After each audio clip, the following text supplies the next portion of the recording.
Oknum Pas Pampres pura-pura jadi polisi sebelum culik pemuda Aceh, korban dituduh jual obat ilegal. Oknum Pas Pampres, Praka Riswandi Manik, RM, bersama sejumlah rekannya diduga menculik dan menganiaya pemuda bernama Imam Mashikur, 25.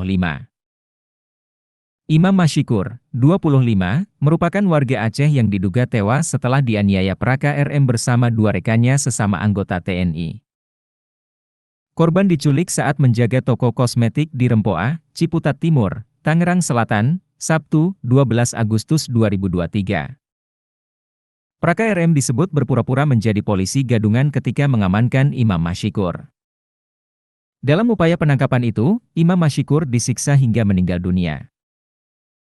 Hal ini terungkap setelah Praka RM digali keterangannya oleh polisi militer Kodam Jaya. Komandan Polisi Militer Kodam Jaya, Kolonel CPM Irsyad Hamdi B. Anwar, menjelaskan tujuan Praka RM menganiaya korban yakni untuk memeras dan meminta uang. Praka RM berperan menjadi polisi gadungan dan seolah-olah menangkap Imam Mashikur atas tuduhan kejahatan pengedaran obat-obatan ilegal. Pelaku berpura-pura sebagai aparat kepolisian yang melakukan penangkapan terhadap korban karena korban diduga pedagang obat-obat ilegal, seperti tramadol dan lain-lain, jelas Irsyad. Senin, 28 Agustus 2023, dilansir kompas.com. Setelah korban ditangkap, dibawa dan diperas sejumlah uang, lanjutnya Praka RM dan dua oknum TNI ditahan. Polisi Militer Kodam, Pomdam, Jaya Jayakarta telah menahan 3 oknum TNI dalam kasus dugaan penganiayaan yang menyebabkan Imam Mashikur tewas. Ketiga oknum tersebut yakni Praka RM, Praka HS, dan Praka J. Praka RM bertugas sebagai anggota Batalion Pengawal Protokoler Kenegaraan. Lalu, Praka HS adalah anggota Direktorat Topografi TNI Angkatan Darat. Sedangkan, Praka J merupakan anggota TNI di Kodam Iskandar Muda. 3 orang, anggota TNI ditahan, ungkap Kolonel CPM Irsyad Hamdi B. Anwar ketika dihubungi tribunnews.com, Senin. Irsyad menegaskan, 2 oknum TNI lainnya yang diduga terlibat dalam kasus tersebut bukan berasal dari Satuan Pas Pampres. Satu yang dari Pas Pampres, yang lain bukan, tegas Irsyad. Pengakuan saksi. Seorang saksi berinisial B, 40, mengaku mengingat betul peristiwa yang menewaskan Imam Mashikur itu. Menurutnya, di dalam ruko itu, ada 1 orang yang langsung menyeret Imam. Ia melanjutkan, korban dan pelaku sempat terlibat perkelahian. Dia, Imam, posisi kayaknya lagi salat.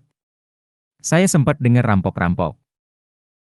Dia sempat dipitingkan yang orang, pelaku, itu, kata B kepada wartawan, Senin, dilansir serambinews.com. Tak lama kemudian, 2 orang lainnya menghampiri Imam ketika warga setempat membantu korban.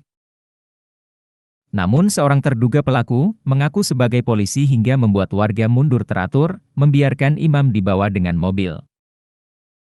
Kedua terduga pelaku lantas mengadang warga sambil mengaku dibekali surat tugas untuk menangkap Imam. Semua orang cuma enggak berani pada melerai karena dia bilang saya bawa surat tugas, bawa map. Cuma saya enggak tahu map itu isinya apa, saya enggak tahu, jelas B. Setelah itu, Imam langsung diborgol dan dimasukkan ke dalam mobil oleh para terduga pelaku. Sebagai informasi, Imam Mashikur merupakan anak dari pasangan Mashikur, 57, dan Fauziah, 47, warga desa Monkeulayu Gandapura, Biren, Aceh.